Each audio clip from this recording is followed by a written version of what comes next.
એક અઠવાડિયાથી ભરૂચ અંબે માતા સ્કૂલ પાસે બંબાખાના વિસ્તારમાં ખાડો પડેલો હતો, મોટો ભૂવો પડેલો હતો મેન રસ્તા ઉપર, અને ટ્રાફિકનું ભારણથી આ મસ્ત મોટો ભૂવો આખી ગાડી ઉતરી જાય એટલો મોટો ભૂવો પડેલો.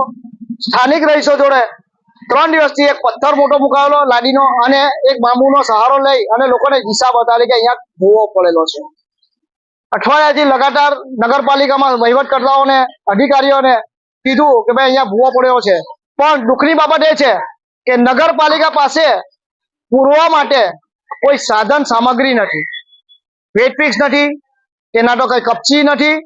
પણ જોવો તમે, કહેવાય છે કે નાના મામા કરતા કાનો મામા સારો. એ કાના મામાને લઈને આવીને આજે પુરાણ દૂરથી કરી રહ્યા છે. આ ધૂળ છે એ આજે દૂરથી આજે પુરાણ કરી રહ્યા છે. એટલે લાલી પાવડર લિપસ્ટિક લગાવવું હોય તો નગરપાલિકા પાસેથી શીખવું પડે કે રોડ પર કઈ રીતના ખાડા પુરાય. ચલો ખૈર, તંત્ર જાગ્યું તો ખરું. વિપક્ષ સબળ હોય અને વિપક્ષની ભૂમિકામાં અમે તંત્રને જાણ કરી અને આજરોજ કલાકમાં જ્યારે અમે એવું કીધું કે અહીંયા ચક્કાજામ કરીશું, ત્યારે કલાકમાં જ એમને ખાડો પૂરવા માટે ટ્રેક્ટર મોકલેલું છે અને જે તે એન્જિનિયરે એની નોંધ લીધી અને તાત્કાલિક જે પ્રમાણે ખાડો પુરાવ્યો એનો હું આભાર વ્યક્ત કરું છું.